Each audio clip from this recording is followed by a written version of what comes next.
बंगाल में law and order को दुरुस्त करने और क्राइम के साथ करप्शन के खिलाफ शुभेंदु सरकार एक्शन में है। सीएम शुभेंदु अधिकारी ने दंगाइयों के खिलाफ कार्रवाई करने के लिए पुलिस को फ्री हैंड दिया है। हावड़ा में अवैध निर्माण कर बनाए जा रहे 5 मंजिला एक इमारत को धराशायी करने का काम शुरू हो गया है। सीएम शुभेंदु अधिकारी ने भ्रष्टाचारियों को चेतावनी देते हुए कहा कि बंगाल को लूटने वाले एक एक भ्रष्टाचारी जेल में जाएगा। सोमवार को अपनी दूसरी कैबिनेट मीटिंग में कई अहम फैसले लेने के बाद भवानीपुर पहुंचे सीएम ने ममता और अभिषेक पर जमकर हमला बोला तो कोलकाता म्यूनिसिपल कॉरपोरेशन ने अभिषेक बनर्जी को नोटिस जारी कर उनके दोनों घरों का बिल्डिंग प्लान मांगा है। इधर पश्चिम बंगाल की शुभेंदु सरकार ने अपनी दूसरी कैबिनेट बैठक में कई अहम फैसलों को मंजूरी दी है। सरकार ने अन्नपूर्णा योजना को मंजूरी देते हुए महिलाओं के लिए 1 जून से बसों में मुफ्त यात्रा की सुविधा शुरू करने का फैसला लिया है, तो अब उनके खातों में 1 जून से 3,000 रुपए जाएंगे।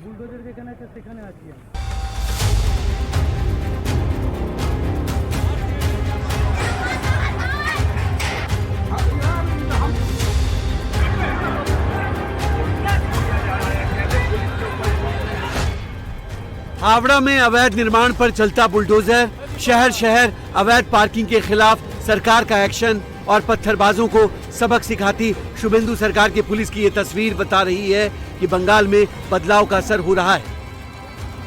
कोलकाता से सटे हावड़ा में जिस अवैध बिल्डिंग पर शुभेंदु सरकार का बुलडोजर गरज रहा है, उसे बनाने के लिए ग्राउंड+1 की परमिशन थी, लेकिन इसे 5 मंजिल तक बनाया जा रहा था।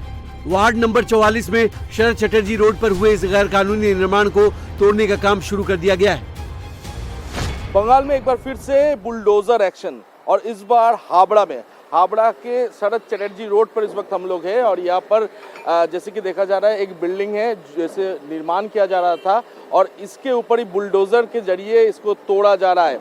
आरोप ये है कि इस बिल्डिंग का जो परमिशन है वो G+1 था, यानी ग्राउंड फ्लोर +1 था, लेकिन जैसे कि देखा जा रहा है यहाँ पर 5 मंजिला ऊपर उठाया गया है और इसी वजह से हावड़ा कॉरपोरेशन ने इस बिल्डिंग को तोड़ने की अनुमति दिया है और इसी हिसाब से आज बुलडोजर लाया गया है और बुलडोजर के जरिए ये पूरी जो बिल्डिंग है, बिल्डिंग को तोड़ने का जो काम है वो हावड़ा कॉरपोरेशन की तरफ से किया जा रहा है और अंदर में मजदूर भी मौजूद है, वो भी जितना भी फ्लोर है वो फ्लोर को तोड़ने का काम जो है वो काम इस वक्त किया जा रहा है। पुलिस की मदद से इस जो बिल्डिंग है इस बिल्डिंग को गिराने का काम फिलहाल किया जा रहा है ताकि कोई भी अशांति ना फैले। इसके लिए यहाँ पर पुलिस प्रशासन के भारी मौजूदगी भी नजर आ रहा है।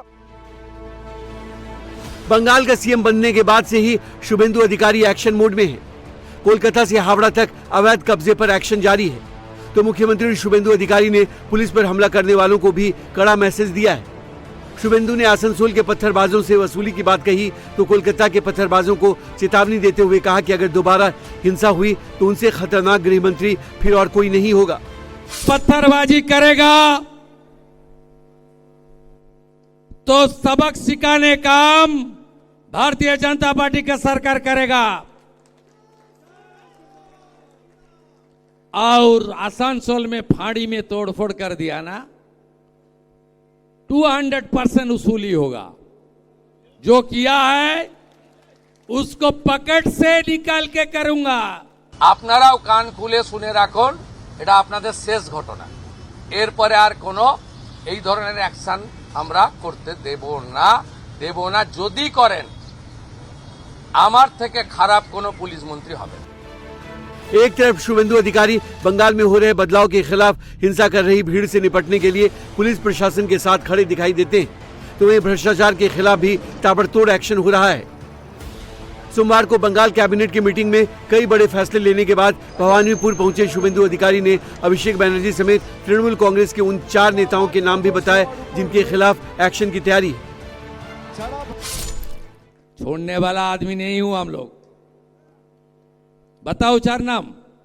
एक बेलेघाटा का राजू नस्कर, 18 प्रॉपर्टी। दूसरा कौसबा का सोना पप्पू,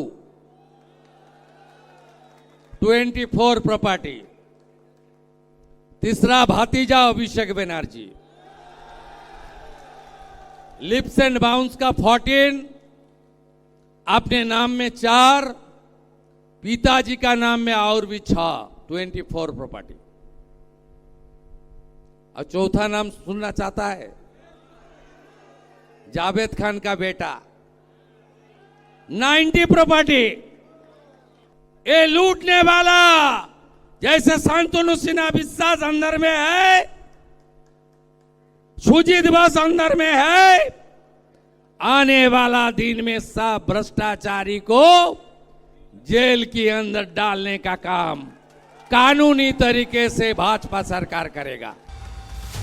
शुभेंदु अधिकारी ने भवानीपुर में ममता के भतीजे पर अटैक किया तो कोलकाता म्युनिसिपल कॉर्पोरेशन ने अभिषेक बनर्जी को नोटिस जारी किया है। सूत्रों के मुताबिक अभिषेक बनर्जी को साउथ कोलकाता में कालीघाट रोड और हरीश मुखर्जी रोड पर उनके घर को लेकर नोटिस भेजकर ये जानकारी देने को कहा गया है कि बिल्डिंग बनते समय क्या सभी नियमों का पालन किया गया है। कॉर्पोरेशन ने बिल्डिंग में एक्स्ट्रा कंस्ट्रक्शन को लेकर भी जानकारी मांगी है और अभिषेक बनर्जी को अपने घर का बिल्डिंग प्लान जमा करने को कहा है। सत्ता का दुरुपयोग कर बंगाल को लूटने वालों को सजा दिलाने के लिए शुभेंदु अधिकारी ने हाईकोर्ट के रिटायर्ड जजों की अध्यक्षता में 2 कमीशन गठित किए हैं। जस्टिस विश्वजीत बसु की अध्यक्षता में बना आयोग पिछले 15 साल में हुए संस्थागत भ्रष्टाचार के मामलों की जांच करेगा, जबकि जस्टिस संपत्ति चटर्जी की अगुवाई में बना आयोग ममता के राज में महिलाओं और बच्चों के खिलाफ हुए अपराधों की जांच करेगा। सोमवार को कैबिनेट मीटिंग में बनाए गए कमीशन 1 जून से काम शुरू कर देंगे। 2 कमीशन आज कैबिनेट ने बना दिया। एक में चेयरमैन है एक्स जस्टिस विश्वजीत बासु और मेंबर सेक्रेटरी है करप्टेड पीपल का जम जयरामन साहब आईपीएस, जिन्होंने एसजीडीए घोटाला में आईपीएस को जेल की आईएएस को जेल के अंदर दिया था। जयरामन साहब ही सब भ्रष्टाचारी को अंदर करने का काम करेगा। आरजीकर से लेकर कामदूनी पार्क स्ट्रीट से लेकर कौसबा लॉ कॉलेज से लेकर रामपुर हाट के शेड्यूल्ड ट्राइब गर्ल चाइल्ड से लेकर बॉकटुइक में मुसलमान महिला से लेकर जितना भी मां बेटी बहन दीदी के ऊपर अत्याचार हुआ उसको कानूनी तरीके से शिकंजा कसने का काम करेगा। एक्स जस्टिस समाप्ति चटर्जी का कमेटी, जिनका मेंबर सेक्रेटरी है, आज कैबिनेट ने उनको जिम्मेदारी दिया है आईपीएस दामोदर सेन। शुभेंदु अधिकारी एक तरफ भ्रष्टाचार से लेकर संगीन अपराधियों पर एक्शन ले रहे हैं, तो वहीं सीएम शुभेंदु ने कैबिनेट मीटिंग में अफसरों को जवाबदेही और पारदर्शिता पर जोर देने के निर्देश दिए। सीएम शुभेंदु अधिकारी ने बैठक के दौरान अधिकारियों को निर्देश दिया कि वे उन्हें खुश करने के लिए हर आधिकारिक फैसले में बार बार मुख्यमंत्री की प्रेरणा से शब्द का जिक्र न करें। इससे पहले ममता राज में सभी सरकारी घोषणाओं में मुख्यमंत्री की प्रेरणा से जोड़ा जाता था। शुभेंदु ने भवानीपुर की सभा में बंगाल में हो रहे बदलाव के संकेत दिए और कहा कि बंगाल में अब हेलमेट लगाना जरूरी हो गया है। 1 हफ्ता पहले तक अगर सिर पर टोपी थी तो हेलमेट की जरूरत नहीं होती थी, लेकिन अब एक्शन के बाद बंगाल में हेलमेट की दुकानों पर लाइनें लग रही हैं। शुभेंदु अधिकारी ने धार्मिक केंद्रों पर लाउड स्पीकर का वॉल्यूम डाउन रखने के भी निर्देश दिए हैं। मोटर व्हीकल एक्ट में सिख समाज को एग्जाम्प्ट है, वो लोग को मैंडेटरी नहीं है हेलमेट देना। ओनली सिख समाज जो हमारी देश की शान है, बाकी सबको हेलमेट पहनना चाहिए। थोड़ा बदल दिख रहा है ना, हेलमेट परचेज करने के लिए लंबा लाइन दिख रहा है। हर समुदाय का लोग लाउड स्पीकर अपने जो आस्था का केंद्र है उनकी प्रीमिसेस के अंदर रखिए ना भाई।